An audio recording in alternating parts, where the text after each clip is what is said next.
You're listening to the B&H Photography Podcast. For over 40 years, B&H has been the professional source for photography, video, audio, and more. For your favorite gear, news, and reviews, visit us at bnh.com or download the B&H app to your iPhone or Android device. Now here's your host, Alan Weitz. Greetings and welcome to the B&H Photography Podcast. As adventurous as it may sound, combat photography is not a Hollywood movie.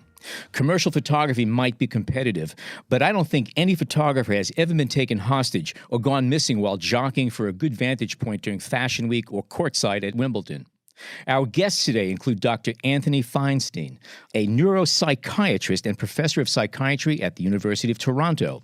He has authored a series of seminal studies exploring the psychological effects of conflict on journalists. He's the author of Journalists Under Fire, The Psychological Hazards of Covering War and Battle Scarred. In 2000, Feinstein was awarded a Guggenheim Fellowship to study mental health issues in post-apartheid Namibia. The 2012 documentary Under Fire, based on his research of journalists in war zones, won a Peabody Award. His Globe and Mail newspaper series on conflict photography was shortlisted for a 2016 Epi Award, and today we will discuss his latest book, Shooting War. We're both pleased and honored to have you on the show today. Welcome. Also joining us today is Santiago Lyon. Santiago is the Director of Editorial Content at Adobe and the former head of photo operations at the Associated Press. Under his direction, the AP won 3 Pulitzer Prizes photography in 2005, 2007, and 2013. As a photojournalist, he's covered conflicts in Latin America, the Balkans, Somalia, Yemen, Afghanistan, and other war zones, and he has paid the price for it physically, emotionally, and psychologically. Santiago is profiled in Anthony's book. Honor to have you here as well today. Thank you for joining us. We're going to start. We have a lot of things to talk about here today. And the first question for you, Anthony, is really like 5 questions in one. We'll start with it and just roll into the rest. Can you discuss the research process and how long it took you to write the book? And how did you choose your subjects based on photos you admired, or is it the personalities? And was there an overall goal to the project? Let's start with that. Yes. When you look at these very difficult images or these amazing images, you need to appreciate what the photographer went through to get the image to you. So that's the overall theme behind the book. I've been looking at journalists researching the topic now for 18, 19 years. And over this period, I've got to meet a number of wonderful photographers like Santiago. I have seen some remarkable images. I kind of file away images in my memory. I collect certain images as well. And the idea behind the book was to take an image from each photographer whom I admire and write about that photograph and what it took to get that photograph to the public. If I can ask, is there a specific photograph or photographer that triggered this project? Because it seems that there are a lot of common themes going on here. You read this book and you have to put it down and pick it up again because it's a lot to digest in one sitting. Exactly. Awful lot to digest. Yeah, it's not meant to be read, from cover to cover in one setting. I think it's a cumulative effect. I've just, in a sense, gathered all this information over a long time, and then, going back retrospectively decided this is a great photograph, this is an interesting person. So I kind of cherry-picked from all this data that I've collected and said, these 18 individuals are fascinating people. They've done remarkable work. Their photographs are, compelling. They've got stories to tell, and that became the basis for the book.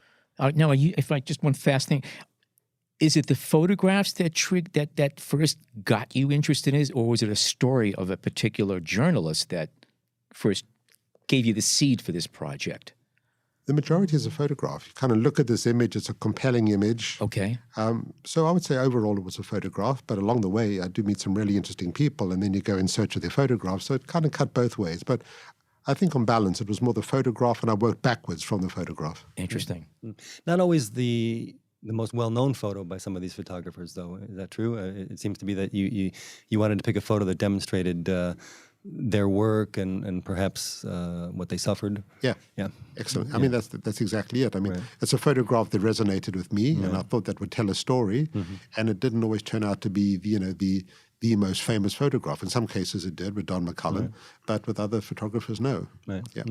And the book is kind of a hybrid, no? Wouldn't you say? I mean, it has has elements of a photo book. You know, there are photos in it. I mean, were there a lot of decisions going back and forth as to whether you would include photos, whether you would include more photos? Can you speak about that process? There was, absolutely. Yeah. And I was very clear that I just wanted one photograph per journalist. Mm-hmm.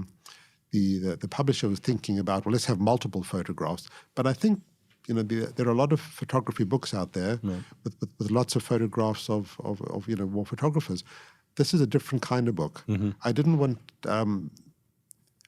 the photographs to overwhelm the reader. There's a single image. You can focus on the single image and then go and read the text. And I think that holds it together in a much more cohesive way than having things dispersed with multiple photographs, multiple topics, etc. I think, I think you would dilute the whole project if you had multiple pictures. It would turn it into a photo book. And that's an important thing to note, is that John and I were talking earlier. This is a hard book to classify. It's not reportage. It's not a photo book. It's kind of hard to pick out. But once you get started, it's very hard to leave it. Yeah, I think the theme behind it is what I said at the beginning, is that it's a examination of great photojournalists and the difficulties that they confront with their work and the price that they pay to bring us these images. That, to me, is the unifying theme over here.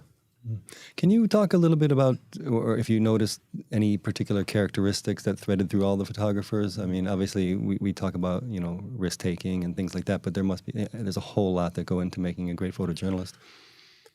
Well, for me, the intriguing part is that, and Santiago will speak to this, that you can sustain this career for such a long time doing such difficult work. Mm-hmm. So I think that in itself is very unusual, because as I, you know, began to appreciate this group of individuals, I could see that they spend more time in zones of conflict than just about anybody else. You know, many journalists have said to me that they have more experience of conflict than soldiers, that they've been doing it for decade after decade. And different conflicts and around different the world. conflicts. Right. Yeah, you know, a soldier has a tour of duty and then goes home, and maybe 2 tours of duties, and that's it. But this is a group of individuals who've done it for, you know, 20, 30 years, in some cases longer than that. So the cumulative exposure to war and conflict, I think, is almost unrivaled. And I think you've got to be a certain kind of person to sustain that. And what? Yeah, that what was my question. Yeah, what kind of person? Yeah, that's the intriguing part. I mean, there's going to be no, you know, easy answer. You can't break it down to one variable. But I believe that to do this work for a long time, you have to have a certain biology. You've got to not necessarily feel comfortable in dangerous places, but you've got to be able to endure an enormous amount of stress and danger. and maintain clarity. Exactly. In real time. Exactly. You can't think about stuff. Well, I think, you know, it all comes together, that the individuals who can do this, who have this kind of biology, are able to think with clarity in very difficult circumstances, that they don't become overwhelmed by a crushing fear response, for example. And there's a very strong neuroscience literature on the biology of novelty seeking, of risk-taking. And I don't think this is predominantly a risk-taking motivation, but this is very dangerous work. And to function and do it effectively, you do have to have a certain biology, particularly if you want to sustain your career over decades. And then you get into this really intriguing discussion on things like dopamine levels, what awakens your dopamine. You look at things like epigenetics. How does your genetic material interact with the environment? And in turn, how is it affected by the environment? What are your neurotransmitters like? And when you put that whole package together, we know that a large chunk of this is controlled by one's genes, one's heritability. And so, you know, when we look at temperament, which is what we're talking about over here, a large chunk of our temperament comes from our genetic makeup. But it's not purely reductionistic. You can't say it's all genes. Yes, the genes are very important. They determine our biology. They determine our enzyme levels and our neurotransmitter levels to a high degree. But you've got all these other factors that are going to make up the rounded picture of why people do this, such as you're skilled with a camera, you write very well, you're intrigued by history, you're fascinated by these dramatic events unfolding in front of you, you're motivated to tell stories, you're compelled to bear witness, you want to give voice to the people who are dispossessed. So these are things that I've heard, you know, time and time again from the journalists. And these are very powerful motivating factors. But I think by themselves are not enough. You've got to be hardwired to allow you to do this. Well, can I ask then, I mean, in your research and in your experience, and maybe Santiago, you can chime in on this, have you come across photographers or photojournalists who don't demonstrate this, or maybe are naturally risk averse or terrified before they went in, but it was either a moral outrage or a need to tell a story that they forced themselves time and time again to overcome this to get out there and shoot? Well, I mean, I don't think, and Santi will speak to this. I mean, I don't think this is an absence of fear. I mean, I think there can be very real fear. I think fear is protective. But the part is, how do you sustain this? I mean, I've come across a lot of journalists who've said to me, "Oh, they want to be a war reporter," and they go and do their first war, and they can't stomach it. You know, they're just completely overwhelmed by what they confront and never go back. This group's different. I mean, you know, they feel the same emotions, but they overcome that and they go back repeatedly. And I think to be able to do that, you've got to be wired in a certain way, just like the individuals who climb the high mountains, who go back and the high mountaineers will tell you that they do whatever they can to try and minimize risk. And I believe that's the case with Santiago's profession as well. But there are going to be variables that you can't control, right? And is this myth of the cowboy, is this the cowboy photojournalist who's out there taking risks something that we just, is a Hollywood story? I mean, do you, in your experience, see the widest range of personalities and people out there doing this kind of work? You know, I think for a lot of people, it's a very, for a lot of people, it seems very glamorous and it seems very exciting. And it's been stereotyped to some degree, either through Hollywood movies or novels or, you know, the sort of the persona. And the press themselves certainly have done their version of it, So there's this sort of persona that exists in people's imaginations that is very exciting. And you get a lot of young photographers coming and saying, I want to do that. I want to be a war photographer. And you start to ask their motivation. And some of them have it quite clear what's driving them and why they want to do it. But many of them, at least initially, can't describe it beyond wanting to do something exciting. And so when I was working at the AP as the director of photography there, I had scores of young photographers coming to see me, clamoring to be sent to dangerous places. And I would always tell them, no, I didn't think it was a good idea. No, maybe you should go do something else, as a way of sort of separating the people who were truly determined from the ones who were sort of a little more fickle, perhaps. And you could gradually wean it down to individuals who seem to have the right motivation. And what were those, I mean, and at the time of these interviews and you're speaking to the photographers, what were the motivations that would sink to you and say, hey, that's the person I want out there? What would tip the scale? I think it was a combination of the motivation and the personalities involved. So looking for some of the things that Anthony has talked about in terms of resilience, in terms of the ability to concentrate under difficult circumstances, in terms of being very passionate, being very determined. The sorts of individuals who, over the course of maybe an hour's conversation, you could begin to sense that they might have what it takes to do that kind of work. But then the other thing that was important in that process was making sure that these individuals were aware of the psychological hazards involved and had some understanding of the psychological cost of doing that sort of work. And how do you approach that? How do you get into that conversation with these people? Well, you know, in journalism, of course, you get the answers to the questions you ask, which seems like a truism, but it's true. And so, you know, as a lifelong journalist, I was able to sit down with people and very quickly establish a rapport, build up some trust, and then start to ask questions that were somewhat unusual. In terms of, you know, why do they want to do this? Tell me about yourself. Tell me about your family. Tell me about your background. And starting to take somebody's measure. And if you do that enough, and that's an integral part of journalism, I believe, sort of building trust, if you do that enough with enough people, you begin, or I found that one could develop a fairly well-honed sense of character and motivation. But then the other part of it is, you know, you didn't necessarily want to throw somebody with no experience into the middle of a hazardous situation. And so There's a sort of a well-worn path, I would say, where photographers start at sort of lower-level stressful situations. So maybe that involves covering a demonstration or a riot or something where sort of chaos breaks out. And the photographers themselves begin to get a sense of what they're made out of. And so once they've sort of proven themselves in those areas, it becomes easier to see what they're going to be capable of, and then gradually you could start to send them into the sort of the bigger, tougher stories. And as an editor, did you make those decisions a lot to say, okay, you know what, I don't think you're quite ready. I want you to do this, and then come back to me in a year and we'll talk. And it was very much it was like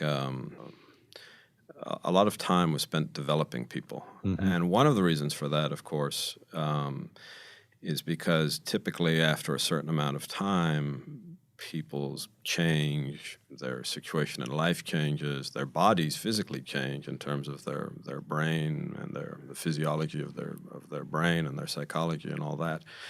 And so after a time you found experienced journalists who'd had enough. Yeah.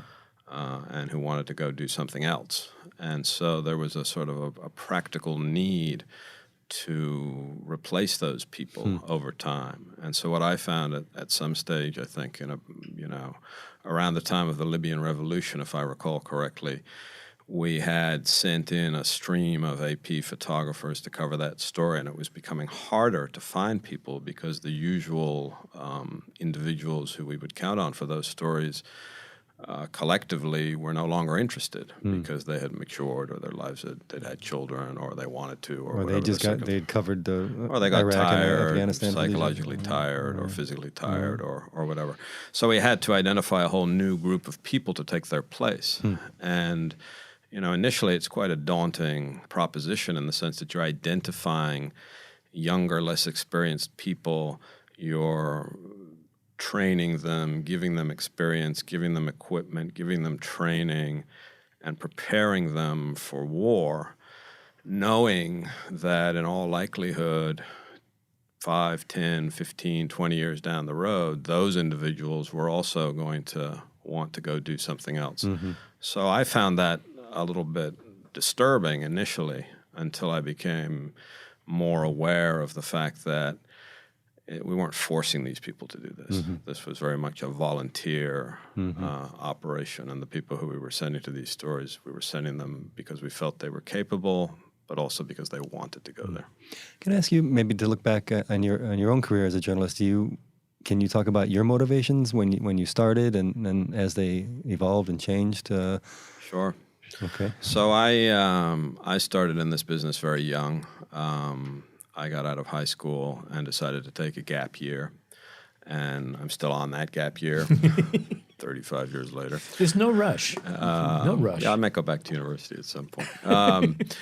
And so in my gap year, I started working as a translator for a Spanish news agency that was producing a service of stories from Central America.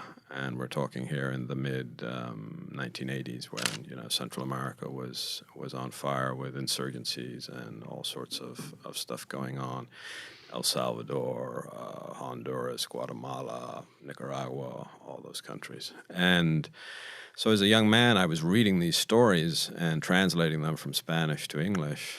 And I was amazed at the stories that I was reading, the stories of guerrillas and insurgencies and massacres and rape and pillage and bombardments. It seemed unbelievable to me that this was actually happening. But I knew it was. And at that point, I said to myself, well, this is incredible. I have to go see this with my own eyes. And one of my older colleagues said, kid, if you want to see that stuff up close, you should become a photographer because they get to see everything. And so I bought a camera from an AP photographer and began to learn the process at that time. This is obviously pre-digital. And so there was a whole sort of almost artisanal process of developing film and making prints and writing captions on typewriters and sending pictures down telephone lines and, compared to what we have today, it was a very slow process. Back then, it was state of the art. And so I learned that trade, if you like, over the course of a couple of years. And it became clear that I had an eye, a photographic eye, and I had the gumption to do it. And so I finally ended up in Central America. It took me 4 or 5 years to do that, but I finally ended up in Central America. Were you covering news, regional, local news in Ireland? Madrid? In No, Madrid. Okay. I was in Madrid at that time, and I was covering sports events, politics. And were you chomping at the bit to get? I mean, was it this kind of desire to see the worst that people can do, or the most important news events of the day? I felt that I was preparing myself to some degree. I felt that I was learning a trade because of the nature of the work. It was very methodical. You had to learn all of these things. It wasn't just taking a picture and that was it. There was the whole delivery of the pictures and all of that.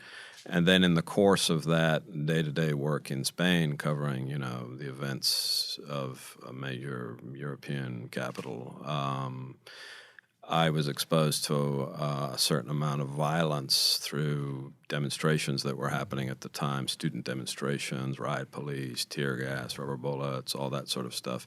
And it was a great training ground. And I found that I was able to really get up close and stay focused and concentrate and make, quite effective photographs in the middle of all this chaos. And so between that and the sort of the training of all the other things that I needed to do, I felt that I was ready for that work in Central America. So I finally ended up there in 1989, age 23, running the photo operations for Reuters news agency for Mexico and Central America. I mean, way out of my league. But it was the beginning of 10 years of pretty much continuous coverage of war and conflict. Not exclusively, because working for the wire services, you're also expected to photograph other things as well. You're expected to be a generalist, although you might have a specialty. And did you love what you were doing at the time? I mean, could you imagine yourself doing something else? You may have been very good at it, but did you love it? Yeah, I loved it. I couldn't believe my luck. I mean, I couldn't believe that I was being paid to go out and be a witness to history and have a very privileged access and really be seeing history as it was being made and making pictures. And I think the other big motivation for me was I had always been aware of the power of journalism in the sense that it reaches so many people. And especially working for the news agencies. My father had been a news agency reporter for many years. And I had seen, his stories and the stories of his colleagues printed in newspapers around the world. And I became aware of the sort of magnifying power of working for a news agency by dint of the worldwide distribution. And so I sort of at some point set myself a kind of a bar that said, if just one person is affected in some meaningful way by my work, then I've done my job. And I knew that because I was distributing my pictures through the AP or Reuters at that time, but in any case to hundreds of media outlets around the world, I knew that that was happening. Yeah. And that for me was a big motivator to carry on and to keep doing it. And the violence and how did you deal with that? Did that become... Well, you tell me. At some point I realized that all of this was taking its toll. I knew that there was something wrong with me in the sense that I was not sleeping well. I was having intrusive memories. I was depressed. I was something. antisocial. Did you notice this in the early years? I noticed that around 1992, following my first trip to the Balkans, to Bosnia and to the siege of Sarajevo. Which was the first sort of organized war that I had covered in the sense that it involved fixed positions and heavy weaponry, and that up until that point in Central America, it had been mainly guerrilla warfare, small arms warfare, intense and dangerous, but quite different from what was happening in the Balkans. And so after I came back from my first trip to the Balkans, which in itself was pretty horrific, we had a colleague killed, we had a colleague wounded, I'd seen all kinds of horrible stuff. I came back from that trip in 1992, and began to realize that something had changed in me and that I wasn't right. And I remember going to see a psychiatrist in London and being diagnosed in 1992 with PTSD, or at least a number of its component parts. And it was like, oh, okay, so now I understand why I'm feeling like this, but I didn't take the next logical step, which would have been to seek some help and do some therapy and talk to somebody about it and address it. Instead, I just kind of filed that away as a data point and carried on. And carried on for the next 7 years without doing any of that therapy. And, you know, I think to some degree that stuff is cumulative. And I remember just sort of dealing with it, putting it aside, focusing on the work, becoming more and more detached from my emotions, becoming more and more detached from these difficult emotions and feelings I was having, and just focusing on the work. And the work got better and better, and you know, the recognition that came with the work and the prizes and the sort of level of prominence and, you know, becoming well known for that sort of work and doing it to a very high level, that became the focus. Right. Until sounds almost like an addiction in a sense. Yeah, I think it is an addiction. What is it an addiction to? It's an addiction to, you know, the compelling nature of the work. I think adrenaline has a component there, certainly, but it's not exclusively adrenaline. You know, you never feel, in my experience, as alive as when your life is in danger. And to some degree, I began, and I realized this later, that to replicate those feelings of feeling alive and feeling vital, usually in ordinary life, those come about with things of great significance, like having children maybe, or getting married, or having great professional success. You can feel fulfilled and feel very much alive. In the war zone, you feel very much alive just by dint of being there. And so it's sort of like your body is vibrating constantly, and it's very compelling. And I would say it's also somewhat escapist in the sense that you don't have to deal with the mundane problems of everyday life. You know, you'd be on the phone, and my colleagues I remember I would see them, you know, they'd get off the phone very agitated. They'd just been talking with their partner or their wife back in Paris or London, who was complaining about the washing machine being broken, or, you know, the electricity being something, you know, domestic problems. And by being in a conflict zone, you were able to avoid all of that. So there was a certain avoidance factor to it, combined with this overwhelming intensity, combined with the feeling that you were doing something meaningful, combined with the fact that you were showing the whole world what was going on. So it was a kind of a very potent cocktail of circumstances that was very compelling. And of all of the profiles I read in the book, I didn't read all of them, but I read many of them, it seemed that inevitably each of these photographers hit the point that you did. There was a wall. Either first they had to recognize it and then they had to deal with it. Is there anybody who has, in either of your experiences, not hit that wall? Well, you know, it's not black and white. I mean, you know, the various gradations here. I think not every journalist who does this work gets PTSD. Not everybody becomes depressed.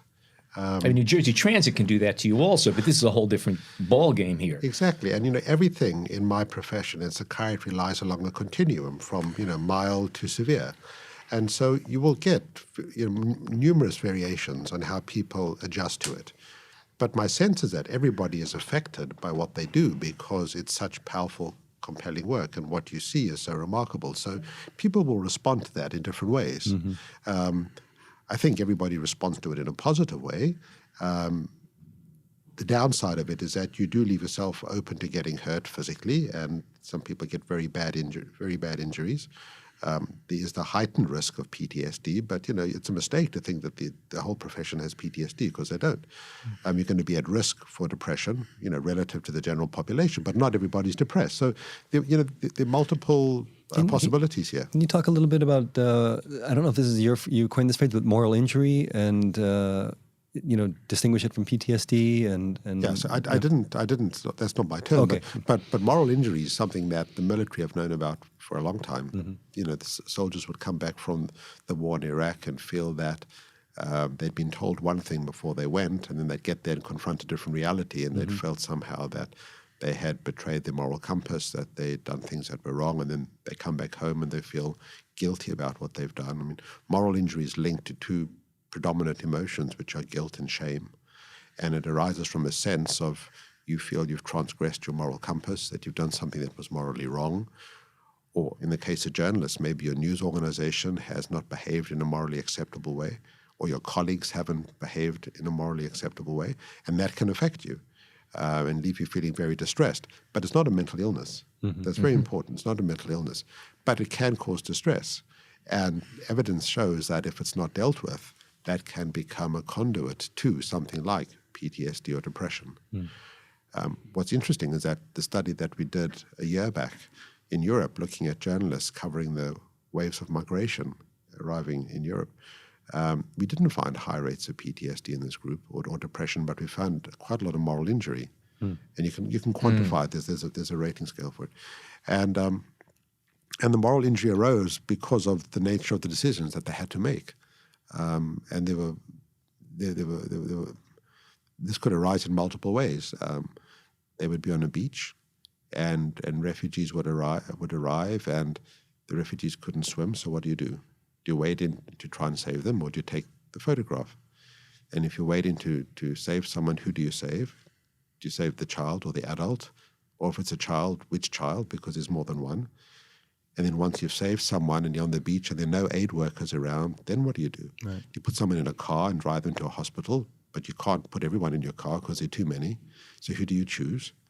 And then people are thirsty, so who do you give water to? So you're kind of making these decisions all the time. Every choice leads to more choices that are harder and harder to deal with. Exactly. And it's the old saying that the road to damnation is paved with good intentions. Your heart is in the right place, but you can't satisfy everybody. And that was very, very difficult for journalists. And then there would be the pressures from the newsroom back home. The newsroom wants the picture taken, they want the story told, but the journalist feels that maybe they have to put their camera down and do something, whereas the competition doesn't. So the other person gets the scoop and they don't, and then there's going to be fallout from that.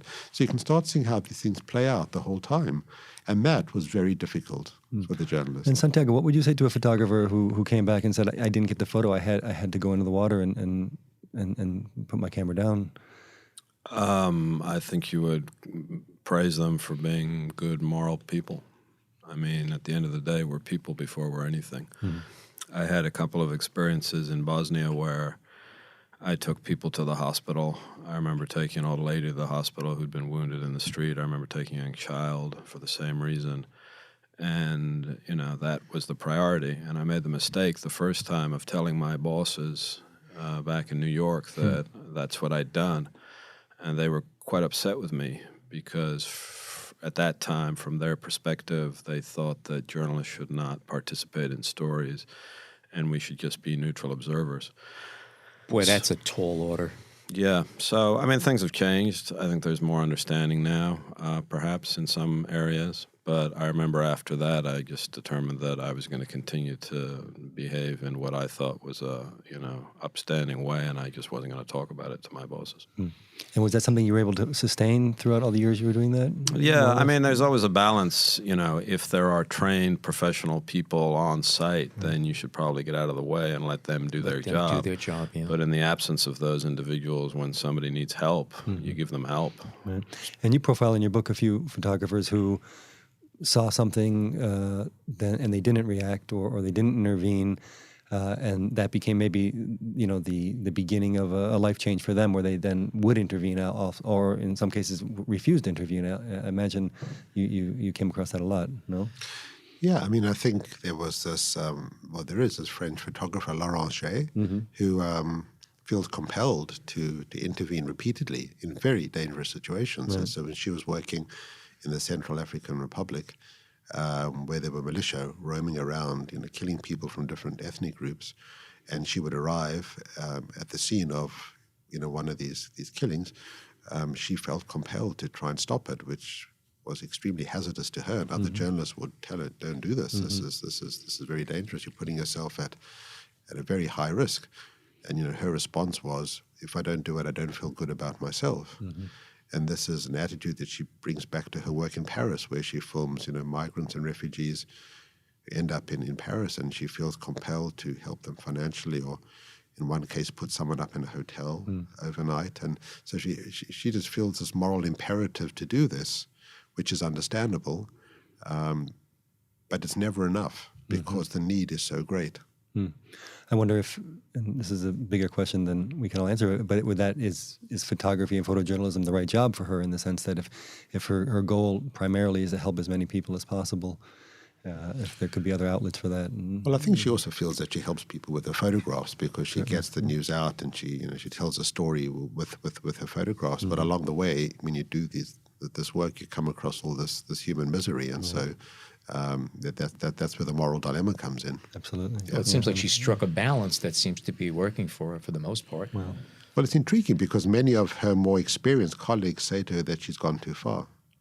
So when she's on the scene in a place like the Central African Republic, where civil society's collapsed and moral order's broken down, she's the one person who puts herself between this child who's going to get killed and the child's safety, and there's no other barrier. There's no one to save her. She's working alone. She doesn't have her security details. She's out there. She's just We're going to take a short break, and we come back with more with Anthony Feinstein and Santiago Lyon. Stay tuned. We hope you're enjoying this edition of the B&H Photography Podcast. Send us a tweet at BHPhotoVideo, #BHPhotoPodcast. Okay, we are back. Something I wanted to ask about, we're talking about post-traumatic syndromes and the way a lot of these photographers and soldiers get hit by this stuff. This is traumatic stuff, and it's hard to pull out of it.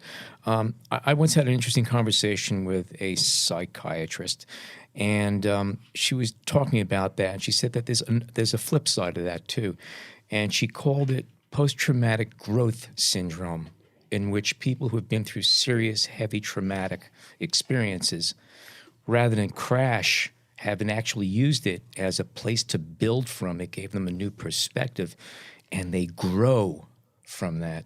How often have you seen this happen, where photographers have been in conflict, and I read it repeatedly here, where ultimately you crash? How many people have actually been able to take this thing and actually use it as a growth tool and build and shoot from there? Well, I'm aware of the post-traumatic growth literature, and undoubtedly it does occur with some people. But I think you've got to be very careful on viewing this as as trauma as a positive phenomenon. I mean, most people suffer dreadfully from PTSD. Yes, it can be treated, and it can be overcome. But it doesn't mean that, from there you're going to move on to being a stronger, better person. But some people can. Yes, they can. That's what I was being told. And that's what I'm questioning. Have you seen it? Yes, I have. But, I think it's a minority who are able to do that. I think this is the kind of difficulty that brings people down very hard. And not everybody recovers from it. And those who do can be left with an enduring vulnerability. And then there will be that smaller group who can grow from an experience like this and, emerge with a greater resilience and maybe even take their life in a new direction. That will be very fulfilling and very creative. But in my experience, that's going to be a minority. Yeah. But it's, it's like people who survive cancer, right? And they come out of it, and this is a life-changing phenomenon, and they view the world differently, and their relationships change. I see this all the time in medicine. But, people who are suddenly visited by a very nasty ailment, whether it's PTSD or cancer or traumatic brain injury, their lives fundamentally change. When people come to me and say, I want to go back to being the kind of person that I was before, that's often a very unrealistic expectation, because even if you survive it and you recover from it and you do well with therapy, the process itself changes you. I can speak to that a little bit. I think over the course of my career, when I was working as a photographer, I probably lost a dozen or so colleagues killed. Some of them I knew quite well. Some of them were just sort of casual acquaintances. But I could look at a list and say, I knew that person, I knew that person, I knew that person. And in the year 2000, a Spanish cameraman working for the AP, Miguel Gil Moreno, was killed in Sierra Leone with Kurt Schork, a well-known Reuters reporter. And that, for me, was like the end. I said, okay, I'm not doing this anymore. Miguel was a good friend of mine, and I thought, I've had enough. My glass is full. I had all the psychological baggage that I'd been carrying for the previous 6 or 7 years. I had been wounded. I had just been through the ringer. And so I decided to stop. And I thought to myself, well, this will be easy. I'll stop, and that'll be that. And, of course, it wasn't easy. And the next 2 years were, without doubt, the most difficult years of my life. Not because I was in danger, but because I had a profound identity crisis. You were a fish out of water. I was flopping around. Yeah. I didn't know who I was. I had lost my identity, combined with all the psychological baggage that had accumulated. And so I went through a very, very dark time. And I was lucky in that I was able to take a year off work, go do a fellowship, go do all the mental laundry that had, been accumulating, and then reinvent myself in a completely different role, running, a global photo operation, hundreds of people working for me, multi-million-dollar budgets, very exciting and compelling and meaningful work, but not life-threatening, at least not to me. And so I was able to reinvent myself, and I think one is always developing and one is always growing, but I think it's important to recognize that your life experiences form part of you, and you have to accept that. And if you've had difficult times and gone through difficult things, you have to come to terms with that. And it's not easy, and not everybody can do it. Not everybody is lucky enough to be able to do it. But I'd like to think that I am and was, and I'm carrying on, continuing to do meaningful stuff, just in a different way. Off of that,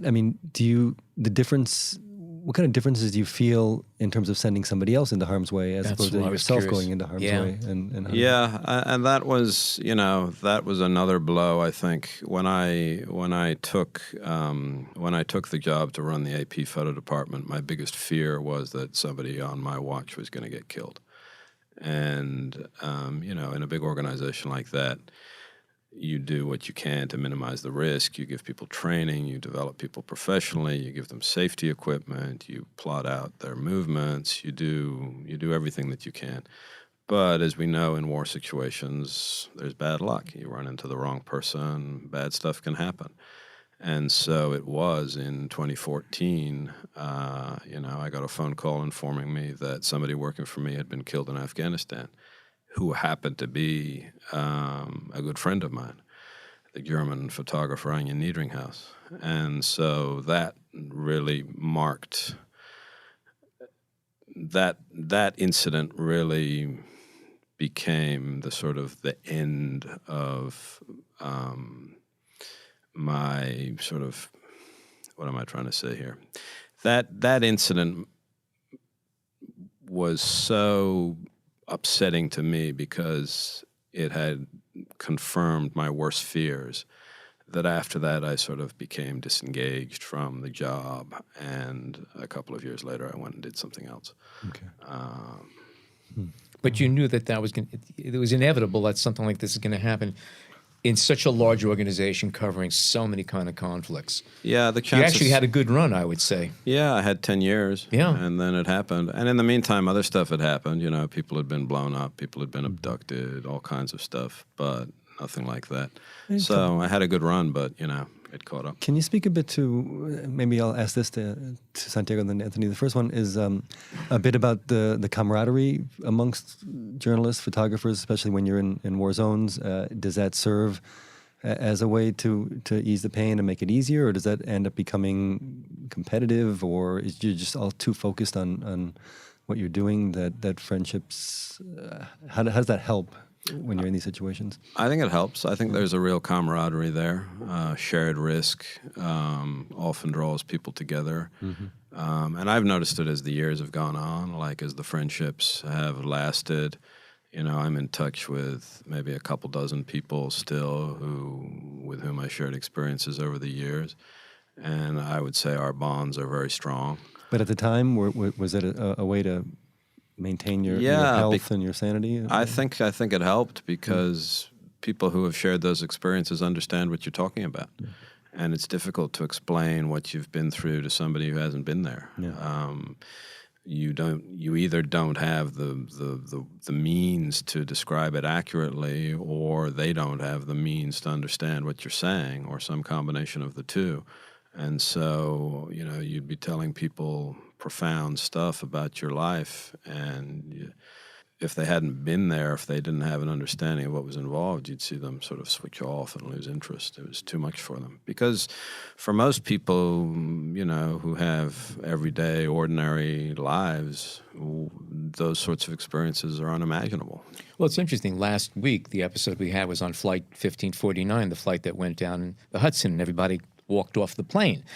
And that was a common theme, too. These were 150 strangers that now have a bond that will never be broken. There are some very strong friendships that have come through that, and they get together often in groups, large groups and small, but that's apparently part of their story is that, no, we have family now that we never knew we had, and they are bonded to these people because they went through an experience that is just so unique, and I imagine it's just parallel to what a war or conflict photographer would be going through, anybody through that kind of an experience.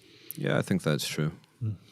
Anthony, my question, do you notice any more than you would in the general populace using self-medication, alcohol and drugs as a way to deal with these problems, or the PTSD, or even while enduring them? Yeah, I mean, it's very common in the general population for people to self-medicate their distress. I see that all the time in my clinical practice. And by the way, I mean, the big push now in Canada is everybody wants cannabis because suddenly the drug is, not it's legal now. So people, they want the drug. But that's a well-described phenomenon that people who are depressed or anxious self-medicate with alcohol, drugs, combinations of the above. And that's, very self-destructive. I mean, alcohol is a very bad medicine. I mean, it's great in social circumstances, but, if you can't sleep, alcohol is not a good hypnotic. It's a central nervous system depressant. It makes things worse. And so I've certainly come across that in journalists, but you see it quite commonly in the general population as well. Yeah. And Santiago, would you say that was was there this image that we have of, the craziness of the day and then back to the hotel at night where it just continues in that vein, or? So for the longest time in journalism, there was no real recognition of post-traumatic stress disorder or the psychological fallout from doing that kind of work. And so typically problems were sort of dealt with at the bar or, through drugs or whatever it was. And there was a culture among journalistic leadership that sort of demanded resilience and had no time to hear what journalists were going through. And it was Anthony, in fact, and maybe he can talk about this a little bit later, was a pioneer in the field of describing the relationship between trauma and journalism. There had been much literature written about the relationship between trauma and the military and first responders and all those sorts of things. But there was nothing dealing with the relationship between trauma and journalism. And through Anthony's professional experience, he became aware of that and set about doing a clinical study to determine the facts of that relationship and to describe the indices of PTSD among journalists repeatedly exposed to trauma. And it was a study that I was, happy to be a part of back in 1995, I guess, 99. And it was amazing because once it had been described by a mental health professional, it became undeniable for the employers, and it really did a huge amount to shift the perceptions in the journalism industry around the issue. And so the work was incredibly important. I would say the profession of journalism owes Anthony a great deal for doing that work, because it destigmatized to a large degree all of those issues, and it obliged many employers through, whether it was duty of care or legal issues or moral issues, it obliged many employers to start taking it seriously and to start providing help to their employees who were suffering as a result of the work they were doing. And it opened up a whole conversation around mental health in journalism that previously had not existed. And so, for the longest time, those conversations didn't happen. And as a result of Anthony's work, they started to happen. And now when you compare what goes on in journalism with regards to this area, it's night and day. Right. I had the question, if you noticed in your research a difference in the way photographers who were documenting, let's say, their own struggles or their own nations or people's struggles handled the trauma differently than, let's say, someone who was flown in from an agency or whatnot. Is there anything that might come from that kind of thing? And to follow up, maybe, if this is true, we're seeing more photographers from the regions covering their own conflicts than we might have in the past for maybe reasons within the business or digital technology. So a few years back, UNESCO asked me to do a study looking at Mexico, and they were worried about journalists in Mexico. And I'll spare the details. It turned out to be a really difficult study to do for all sorts of reasons, but we got it done in the end by partnering. I partnered up with some Mexican journalists, and the difficulty that they faced was not just the threat and the danger that came with covering the drug stories, but the bad guys, the drug cartels, would start to target their families. They're ruthless. It's as low as it gets. So they would target their partners, their children, their parents, their in-laws, and that's what got to the journalists more than anything. And there was no escape from that because they were living in this country. They couldn't just pack up and leave. And so that was an extraordinary level of stress. There were some journalists who became almost like internal exiles within Mexico, that they had to leave their region that they lived in to go and live in another part of the country to escape this, but they couldn't take their families with them. And so they would end up kind of, commuting back to see their kids late at night just because they wanted some contact with their family. And that had a devastating effect on their mental health. And that turned out to be in many ways the most powerful variable of all in terms of what was triggering their reactions, was not so much their personal fear, but the fear of what would happen to their families and their loved ones. And of course, the cartels in a very perverse way knew this. And so I think that is a fundamental difference. And if you're living in a situation like Mexico, where you can't leave, it makes it so much more difficult. Saw it again when we did a study in Iran. Likewise, the same kind of difficulty in that the bad regimes knew how to get to the journalists, and one of the ways was to do it through their families, and that pushed up their level of distress, I believe, significantly, because then they felt guilty about it. They had no control over it. Some of the journalists stopped working because of that. But remarkably, many continued despite this. I mean, this was the part that just stunned me, that despite this, they didn't back off. They still did it. Yeah, this seems to me, in hearing you speak last night and today, the point that you're getting at, which is this resilience, the fact that people keep coming back, and I'm assuming what you're looking at in the positive way, the positive reasons they're coming back. But I think just the final point about Mexico was that 25% of the sample that we studied had stopped doing a particular story because of fear that their family were being targeted. And that raised all sorts of questions about freedom of the press, because such a large chunk of individuals were not working on a particular story because of fear. I think what's equally remarkable is that 75% of them were still working on it. And what about maybe the flip side? I was thinking of this when I asked the question, and I don't know if Peter Magabane is a good example necessarily, but someone who who might have drew strength from the fact that his work had a personal meaning to him, in the sense that he's documenting his own people's struggles and with the sense of overcoming them, and that may give you that kind of internal strength to go forward. I think for him it did. Did it? Absolutely, Okay. yeah, very much so. Yeah. And Santiago, to kind of follow up on that, I mean, there are more. It seems to me, and you can speak to this much better, that there are. Do you contract with local journalists and local photographers more than you may have in the past, as opposed to sending someone from the States or Europe to cover it? And obviously, the dangers may be greater to them because of their family and personal connections and relations. But do you see the same sets of problems and struggles that all journalists would face in these situations?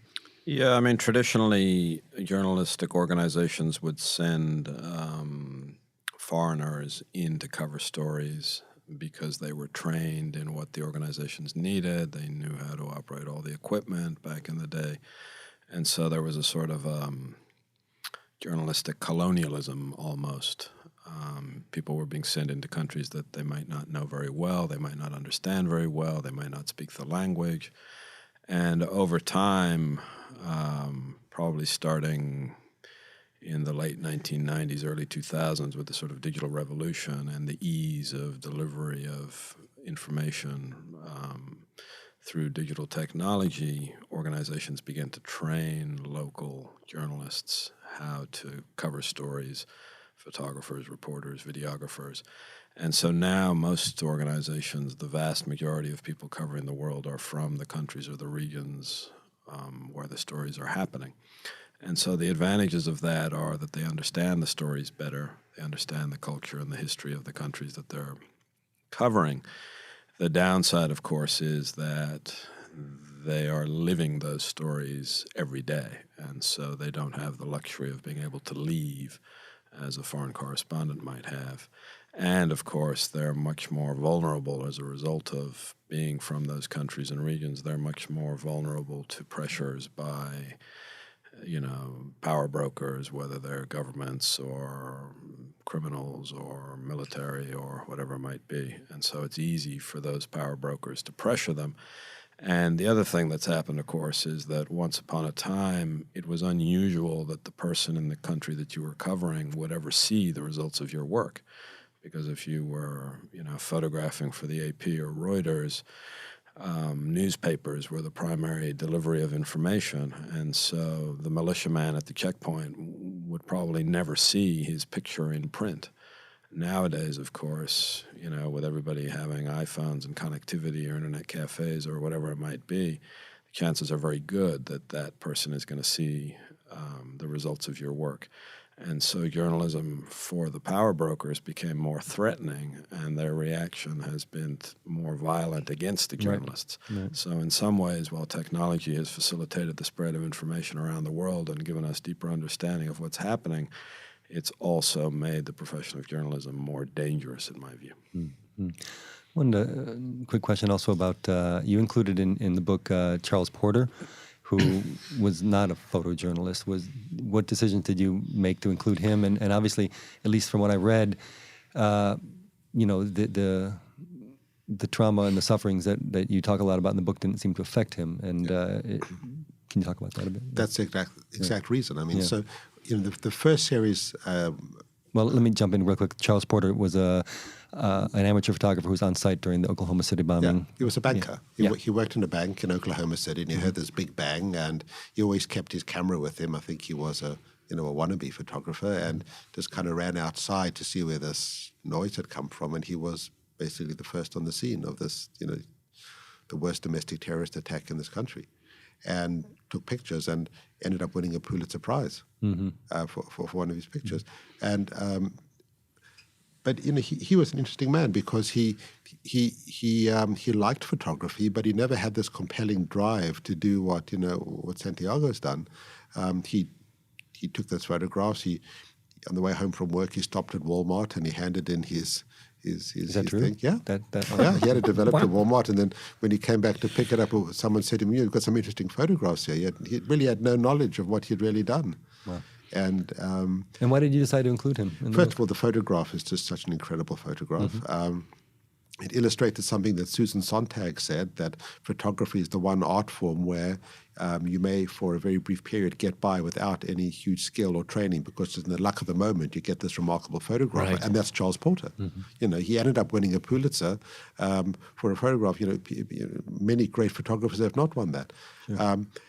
But he never had any compelling desire to go back and do it again. He basically he left banking and he became a physical therapist, and, has a very quiet life, which is exactly what he wants. And really wasn't traumatized by his work. But what was intriguing in the moment, when he was on scene at the destroyed building, he experienced two things that are really quite telling. One was there was no sound. For him, sound had shut off. There clearly was a lot of sound going on, but he has no memory of hearing anything. And the other thing was he had no smell. So his sensations started to change as he was taking his photographs. And that phenomenon is called dissociation. You split off part of your mental functioning in response to an overwhelming event. So Charles Porter, in the moment of working, was actually, to a degree, dissociating.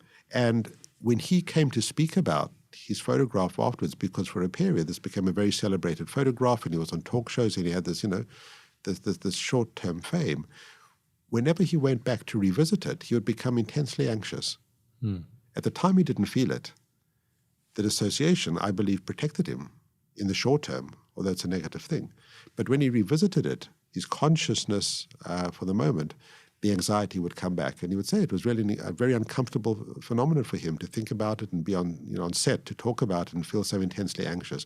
But he didn't have any long-term traumatic sequelae of things. Santiago, is that something that you can relate to? I mean, in the moment of, did you feel that you became so visual and the other senses were put in the background? Or? No, I would say some of the other senses, in fact, became sort of residual memories, or contributed to residual memories of the experience. Smells. So the smell, in particular smell, but sound to a large degree. There are many photographers you profile in your book who use their grief or their guilt or their pain and channeled it into wonderful things, maybe in post-career. And I'm thinking of Corinne Dufka, who worked on NGOs and organizations she started, Human Rights Watch. Ashley Gilbertson, who did the series on the bedrooms of the fallen. That's very powerful. Is this something that you can comment on in terms of how people have used their work and taking it to a positive place and ways of dealing with their own pain? Well, honestly, I think you've got a wonderful example sitting over here. That, right. I mean, look at Santi's career. Okay.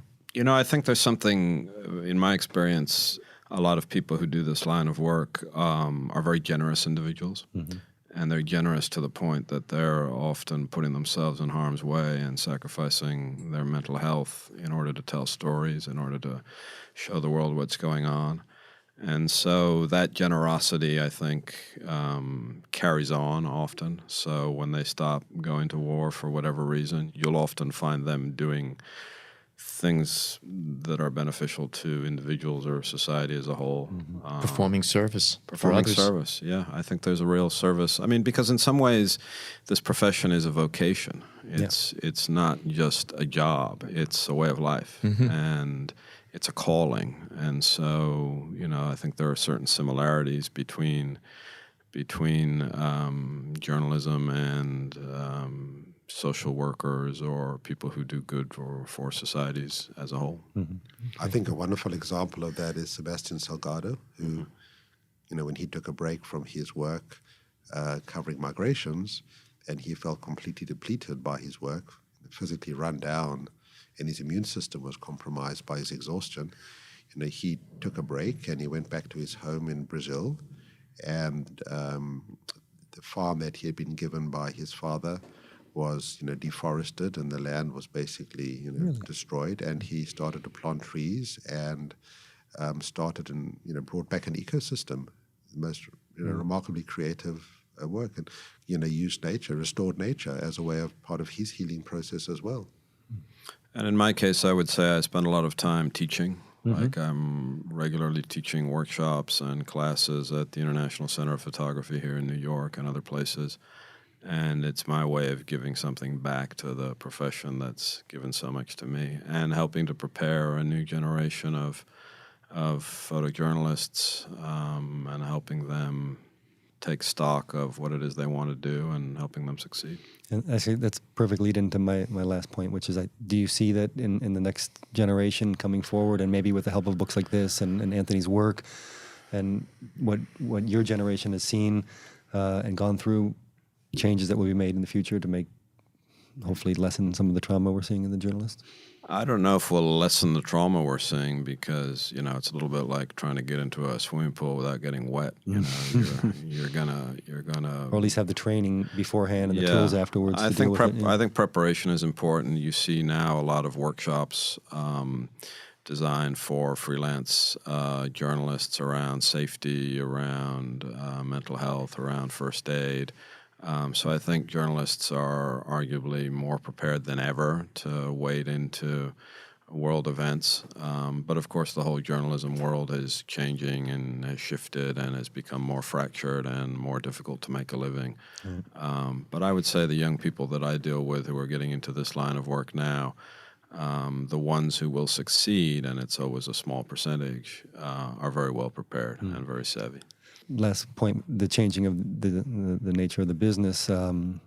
There's the structures that kind of support people are not there perhaps as much as they used to be. I mean, if you have to worry about, making money and having health insurance and all these other things at the same time that you're in a conflict zone, it can be quite I think difficult. the freelance journalistic community is quite vulnerable as a result of not having the backing of big organizations, or limited backing from big organizations. So as a result, they have to be more self-reliant. They have to be better prepared. And I think that's what we're seeing, is that they're going into this with a lot more know-how than once upon a time when I started, let's say. Do you think that the number of people now who are running around with cameras, and basically we all are because we have phones, more people are now quote-unquote photographers than ever before? Does that also open up the ability to find people who are willing to go in and be the next generation? Or is this just going to make it harder to find them because there's just so many people going click out there? Well, I think the nature of storytelling has changed significantly. And, pictures of people running around with guns that were a staple of war photography for a long time are of less interest nowadays. And what's of more interest are the sort of deeper effects on society and on, institutions, education, judiciary systems, hospitals, etc. So I see a shift in the storytelling focus and in the storytelling methodology. It's more complex now. To some degrees. And so the practitioners understand that, and those are the skills that they're learning. And also as a result of just pure economics. Once upon a time it was fine if you were just a photographer. Now you're expected to be a photographer and a writer and an editor and everything. And so, it's a lot more to learn. But the storytelling that's coming out of these places is fantastic.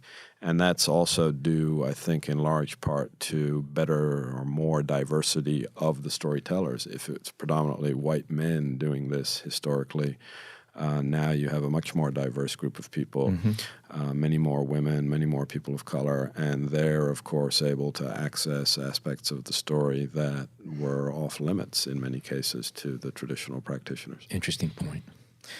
Well, we can go on for another few hours here, but reality dictates otherwise. Gentlemen, thank you both for joining us today. Before we sign off, Santiago, if people want to catch up with more of your work or where your workshops would be, where should they go? I'm on the adjunct faculty of the ICP here in New York, and I'm not hard to find online if people want to reach out. Okay. And if you're not familiar with his work, Adobe is now doing editorial and content work. And I'm now at Adobe exploring the photo licensing space with a focus on photojournalism and doing some cool stuff there. Okay. Dr. Feinstein, what about yourself? Your books are out there, and if do you have any seminars you're doing, or if people want to see what you do and learn a bit more about what you're practicing? I think just read the book. By the way, I could not highly recommend it more. It is a fascinating book. It's unique. It's hard, like we said earlier, it's hard to classify. It's a very unique book, and it's worth reading. And it's not, and like we said earlier, you're not going to sit down and read this in one sitting. It's a lot to take in and a lot to process. Can I say it's the Glitterati Editions is the publisher? Yes. And I'm sure it can be found. I found it at Rizzoli last night. I'm sure it can be found at all bookstores and on the large retailer that will go unnamed as the main place to get the book. Is that, okay. Shooting War is the name of the book. Shooting Wars, yes. And again, highly recommended. If you are not a subscriber to the B&H Photography Podcast, drop what you're doing right now and sign up. It is informative, entertaining, and gluten-free. Subscribe on Apple Podcasts, Google Podcasts, Stitcher, Overcast, Spotify. And you can always find us on B&H Explorer website, and coming soon, the B&H Photography Podcast Facebook page. See, there's something to live for. For now, on behalf of Jason, John, and myself, thank you as always for tuning in today.